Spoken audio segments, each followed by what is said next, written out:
Olá, meu nome é Matt, mas podem me chamar de Jadu Zable. Eu me mudei recentemente para o meu dormitório do colégio, começando como um aluno de segundo grau, e um amigo meu me deu o seu velho Nintendo 64 para que eu jogasse. Eu estava impressionado em saber que eu finalmente poderia jogar todos os jogos antigos da minha infância, o que eu não tocava em pelo menos uma década. O seu Nintendo 64 veio com um controle amarelo e uma cópia de má qualidade do Super Smash Bros. E como querer não é poder, não preciso dizer que não demorou muito até eu ficar cansado de ficar ganhando das CPUs. Naquele final de semana, eu decidi dar uma volta por algumas vizinhanças durante uns 20 minutos, parando em todas as vendas de garagens, esperando conseguir alguns jogos por um preço bom de pais ignorantes. Eu acabei comprando uma cópia de Pokémon Stadium, GoldenEye, F-Zero e outros 2 controles por $2. Isso aí, porra. Satisfeito, eu comecei a ir embora da vizinhança, quando a última casa me chamou a atenção. Ainda não faço ideia por quê, mas algo meio que me arrastou até lá. Normalmente, eu tenho autoconfiança sobre essas coisas, então saí do carro e fui saudado por um homem velho. Sua aparência era, por falta de uma palavra melhor, desagradável. Isso era estranho, pois se você me perguntasse por que ela era desagradável, eu realmente não conseguiria apontar nada. Somente tinha alguma coisa nele que me deixava perturbado. Não consigo explicar. Tudo que eu posso te dizer é que se não fosse no meio da tarde e tivessem pessoas por perto, eu nem pensaria em me aproximar daquele homem. Ele deu um breve sorriso para mim e perguntou o que eu procurava, e imediatamente eu notei que ele era cego em um dos seus olhos. Seu olho direito tinha uma aparência meio que vidrada. Eu fui então forçado a olhar no seu olho esquerdo, tentando não ser ofensivo, e perguntei se ele tinha alguns jogos de videogame antigos. Eu já estava pensando em como me desculpar sobre toda a situação quando ele me dissesse que não fazia ideia do que era um videogame, mas para minha surpresa, ele disse que tinha alguns em uma caixa velha. Ele me disse que voltaria rapidinho e se virou para entrar na garagem. Enquanto ele ia para lá, não pude deixar de notar o que ele vendia em sua mesa. O que estavam lá eram literalmente pinturas peculiares. Várias pinturas que pareciam com bolhas de tinta que um psiquiatra te mostraria. Curiosamente, eu os verifiquei. Era óbvio porque ninguém visitava a venda de garagem desse homem. Os quadros não eram esteticamente agradáveis. Quando eu cheguei no último, por algum motivo, ele parecia quase igual a Majora's Mask. A mesma máscara em forma de coração com pequenos espinhos apontando para fora. Inicialmente eu achei que era só porque eu esperava achar esse jogo nessas vendas de garagem, mas em conta aos eventos que aconteceriam a seguir, não tenho mais tanta certeza assim. Eu deveria ter perguntado ao homem sobre isso. Eu queria ter perguntado ao homem sobre isso. Depois de tanto olhar aquela mancha de tinta com o formato da Majora's Mask, eu olhei para trás e o homem repentinamente estava lá, parado, sorrindo para mim. Eu admito que até pulei com um susto e nervosamente ri quando ele me deu um cartucho de Nintendo 64. Era um cartucho regular, inteiramente cinza, exceto que alguém tinha escrito Majora atrás dele com tinta permanente. Meu estômago até gelou com toda essa coincidência e eu perguntei quanto ele queria pelo cartucho. O velho sorriu para mim e disse que eu poderia tê-lo de graça, que ele pertencia a um garoto que era mais ou menos da minha idade e que não morava mais lá. Tinha algo suspeito quando o homem disse isso, mas eu realmente não prestei muita atenção, pois estava muito animado, e não só por achar aquele jogo, mas também por pegá-lo de graça. No início, eu não fiquei muito esperançoso com isso, já que aquele cartucho era bem velho e não tinha garantia de que ele funcionaria. Mas então o meu lado otimista me dizia que talvez aquela poderia ser uma versão beta ou pirateada do jogo que eu queria tanto jogar, para trazer aquela sensação de nostalgia de volta. Eu finalmente agradeci o homem e ele sorriu para mim e me desejou tudo de bom, dizendo: adeus então, goodbye then. Pelo menos foi isso que soou para mim. No caminho voltando para casa, eu ficava desconfiado, pensando se ele tinha dito alguma outra coisa. Os meus medos se confirmaram quando eu coloquei o jogo, que para minha surpresa funcionou sem problemas. E lá tinha um save file nomeado simplesmente de Ben. Adeus Ben, ele tinha dito. Adeus bem. Eu me senti mal pelo homem. Obviamente um avô e obviamente ficando senil, e eu, por alguma razão, o lembrei de seu neto Ben. Só por curiosidade, eu verifiquei o save file. Só de primeira vista, dava pra ver que ele já estava bem longe no jogo. Ele tinha quase todas as máscaras e 3/4 dos chefes derrotados. Eu também notei que ele usou uma estátua de coruja para salvar seu jogo.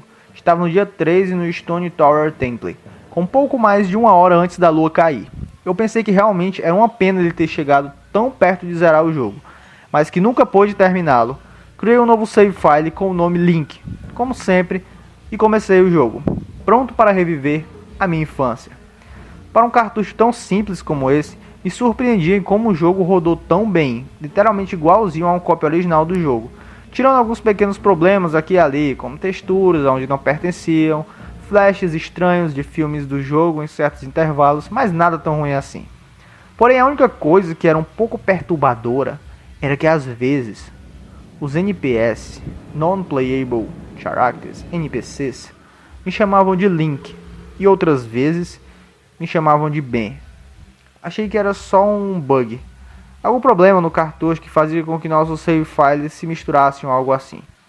Isso meio que me assustou depois de um tempo, até que, pouco depois que passei da Woodfall Temple, eu fui até os meus save files e deletei Ben. Eu inicialmente pretendia preservar o save file, em respeito ao dono original do jogo, mas não precisava de 2 arquivos mesmo. Esperando que isso resolvesse o problema, resolveu e não resolveu, pois depois disso os NPCs não me chamavam de nada. Tinha somente um espaço vazio onde meu nome deveria estar. Meu save file ainda estava com o nome Link. Frustrado e com muita lição de casa para fazer, eu deixei o jogo de lado por um dia. Eu comecei a jogar o jogo novamente na noite passada, pegando os Lands of Truth e tentando completar o Snowhead Temple. Agora, alguns dos jogadores mais hardcores do Majora's Mask sabem do glitch do 4º dia. Para aqueles que não sabem, podem procurá-lo no Google. Mas a ideia é a seguinte: bem na hora que o relógio for bater em 000000 no último dia, fale com o astrônomo e olhe pelo telescópio. Se fizer isso corretamente, o relógio some e você tem mais um dia inteiro para terminar tudo que você estava fazendo.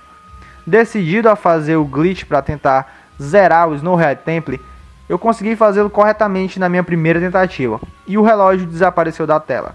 Porém, quando eu apertei B para sair do telescópio, ao invés de ser saudado pelo astrônomo, eu me encontrei na sala do chefe Majora no final do jogo, a pequena arena encaixotada, encarando o Skull Kid flutuando logo acima de mim. Não tinha som, somente ele flutuando acima de mim, e a música de fundo que era normal da fase, mas ainda assim assustadora. Imediatamente as minhas mãos começaram a suar. Isso definitivamente não era normal. Skull Kid nunca aparecera ali. Eu tentei andar pela área, mas não importava onde eu ia. Skull Kid sempre ficava olhando para mim, me encarando, sem dizer absolutamente nada. Nada acontecia além disso, e isso continuara por mais ou menos 1 minuto. Achei que o jogo tinha bugado, mas já estava começando a duvidar muito disso. Eu já estava indo apertar o botão reset do videogame quando o texto apareceu na minha tela. You are not sure why, but you apparently had a reservation. Você não tem certeza por quê, mas aparentemente tem uma reserva. Eu instantaneamente reconheci aquele texto. Você recebe essa mensagem quando ganha o Room Key do anjo no Stockport Inn. Mas por que ela apareceu aqui? Eu me recusei na mesma hora a acreditar que o jogo estava querendo se comunicar comigo. Comecei a navegar pela área novamente, procurando para ver se foi algum tipo de botão ou alguma coisa assim que me permitira de interagir com alguma coisa ali. Até que eu percebi como eu estava sendo idiota. Só de pensar que alguém poderia reprogramar um jogo desse jeito já era absurdo. Até que 15 segundos depois, uma outra mensagem apareceu na tela. E novamente, como a primeira mensagem, ela já existia no jogo. Go to the lair of the Temple's boss. Yes, no. Ir para o covil do chefe do templo? Sim, não. Eu parei por um segundo, pensando o que deveria escolher e como o jogo reagiria com isso.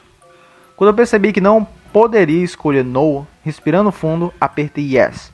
E a tela mudou para um branco total, com as palavras Dawn of a New Day, o amanhecer de um novo dia, com o subtítulo LLLLLLLL abaixo delas.